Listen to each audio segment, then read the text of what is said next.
Alright, little Super Saiyan 4 Goku. You don't belong here.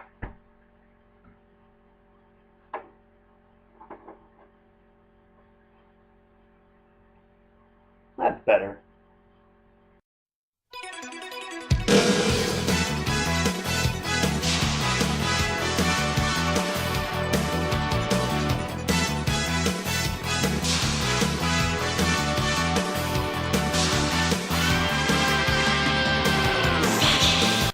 Now, Dragon Ball Z is my childhood, and I love it.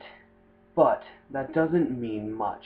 I've recently watched over all the old films, and I found a lot of cheesy problems, plot points, and repetition in it. So I'll be reviewing every DBZ film in chronological order. I'm going to be very cynical sometimes. There's some that I very much hate, and some that I love. And I guess we'll sort those ones out as we go.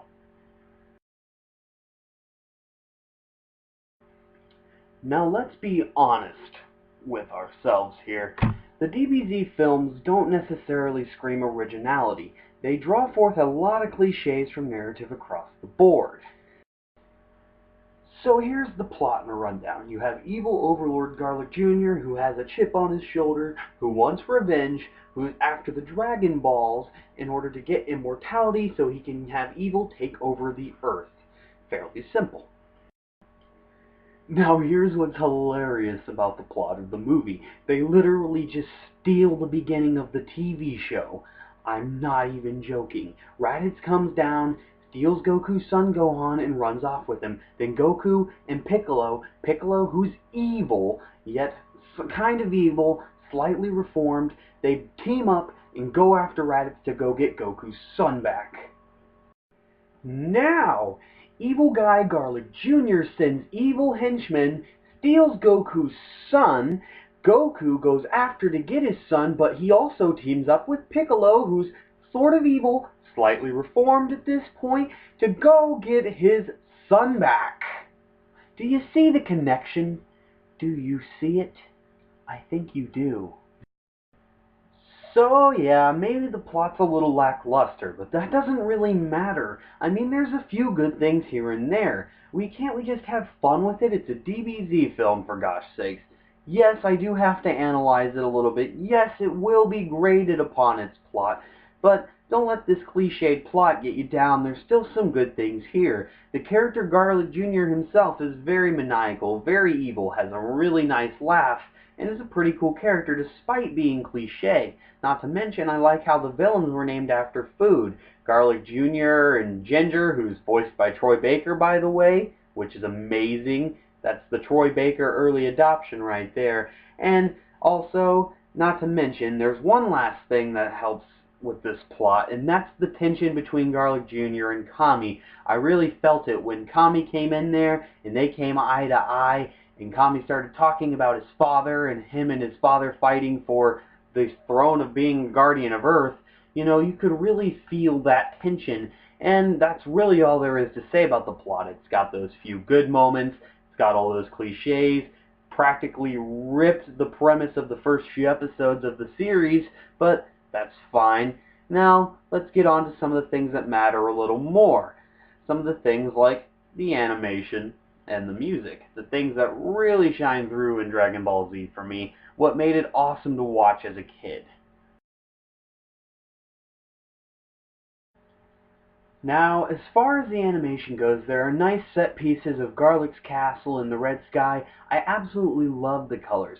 Yet at the same time, the background seemed to be lacking a lot of detail. When you look back here, oh, it's gone now, but there's usually just sort of just red splotches. They don't usually put any details in backgrounds. It's just the sky.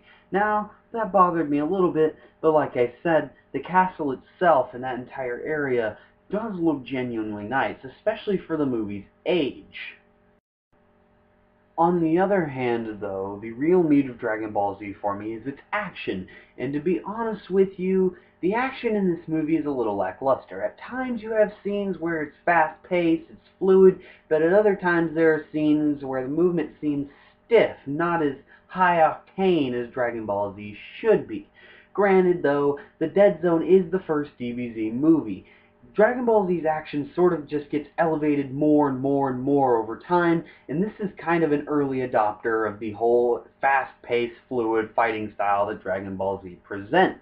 Though, it's tamer than the fight between Goku, Piccolo, and Raditz, but at the same time, this sort of takes place before Piccolo and Goku fight Raditz, so that makes a lot of sense. That being said, though, there are these great moments of fluidity when you see behind me when tons of the debris and rock and rubble are being taken away and drifted off into the Dead Zone. When it's all being torn apart and everything's getting destroyed. It looks absolutely glorious, though there are some scenes that I do need to point out, especially during this particular part. Now I'm about to show you something that's actually pretty common, but I still feel it should be pointed out. This happens a lot of times in animation and anime to begin with, but during this scene especially, and it happens during earlier parts of the movie too with certain scenes, but during this scene especially, I feel like it has to be pointed out the most, and I will show you. Now, prepare to be not amazed, but see that rock? There it is again. There it is again. There it is again. There it is again. There it is again. The exact rock. The very same rock. I've seen the same rock probably more than 5 times in the same little scene. And it happens a bunch. Just beware of that. The animation, overall, it's good. It is good. It's got the nice action that Dragon Ball Z has. You have fun with the action, but the animation's gonna do that. It's going to have its low moments, especially for the age of the film. Now it's time to talk about the soundtrack. You know, the music, the voices. First off, we're going to talk about the voices. English dub or Japanese dub. If you speak English, just watch the English dub.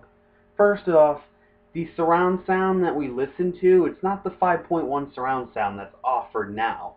But in fact, it sounds really, really crackly, really, really poppy. It's because it was dubbed a long time ago when it was dubbed in Japanese. Not really a long time ago, but let's just say recording equipment was much better when Funimation did the dub. Don't listen to the Ocean dub. Be careful what copy you get. But yeah, English dub, by far, go ahead and listen to it. And I guess since I've already recommended the dub, I should at least talk about one of the performances. Garlic Jr. was performed by Chuck Huber, and he did an amazing job. He sounded delightfully evil. He had some of the best evil laughs. Even a better evil laugh than I can do. And I practice my craft a lot. A lot. Now on to the subject of the music. I've always remembered Dragon Ball Z soundtracks being rock and roll and awesome and really going along well with the fighting. Of course, that's because I've always watched Dragon Ball Z in its dubbed format. I'm going to show you something interesting too here. This film's soundtrack, like real soundtrack, is practically non-existent. The Japanese barely have any music in there. It's in there, and more or less when the action scenes are going on. But for the most part, scenes that really do need music after you hear them with music, just they sound in Japanese because they don't have any music. Take a listen.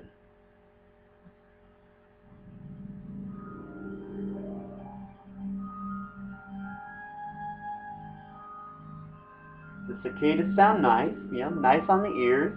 I like it. Cicadas are larvae for 13 years, but most of them are larvae for 17 years. That's nice, Gohan. Okay. Now that Gohan's given us that little spiel,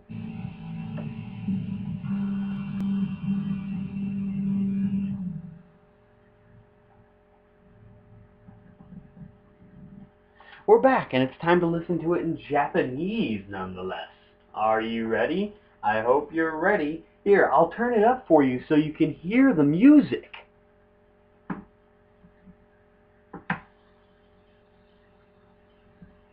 Ah, the cicadas are hurting my ears. And there's no music. Oh, Jesus. Do you see what I'm saying? It's not worth watching this thing in Japanese.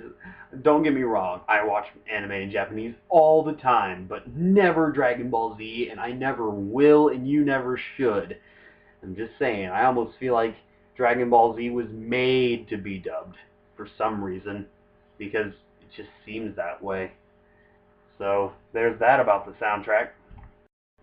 Now, as far as the music that's put in there from the dubbed version, there's a lot of guitar and drum and bass type things that go on to help heighten the action scenes. I like the very, very energetic opening that they do for the dub, as well as the ending, and I actually do like the opening songs and ending songs from the Japanese as well, because there is music there. I like it when there's music. I like the Japanese music. Now, on another note, they do just sort of rip the opening and ending songs from the show and put it in the movie. The same opening and ending songs for both the songs they use in the English and both the songs they use in the Japanese. And to me, that kind of felt a little lazy. I was hoping they sort of just did their own thing. It's a film, so it could have had something new. It could have had something fresh, but it didn't. But I'm okay with it because what they put in, I like anyways, so no problem. Soundtrack is very well off, very good. In English. In English.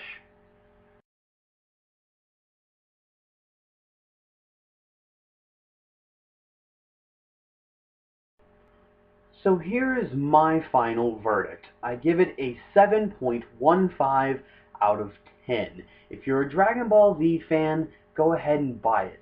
If you're not a Dragon Ball Z fan, don't buy it. You have no point. If you're looking to become a fan of Dragon Ball Z, well then buy it. It's not a waste of your money, and it's probably pretty cheap right now. This is an old film, and heck, even for a release from Funimation who licensed it, it'd be an old release for them. So I can guarantee you it's going to be a little low on the price range.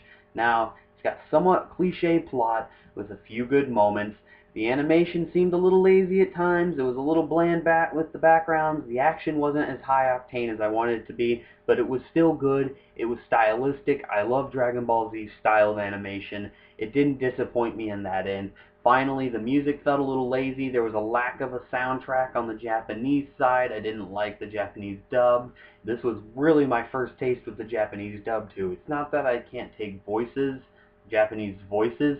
It's just Dragon Ball Z. It was a whole weird experience to me, and I just can't do it. Okay?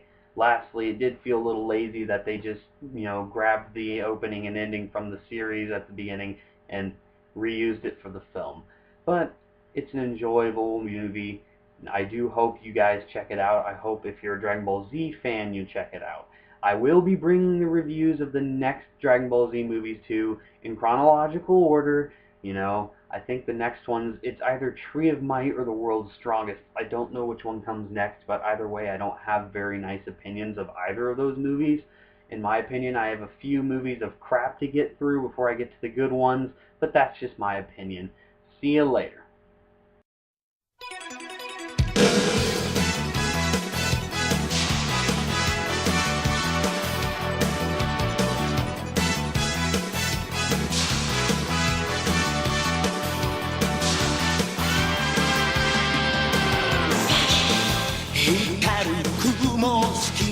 Fly away.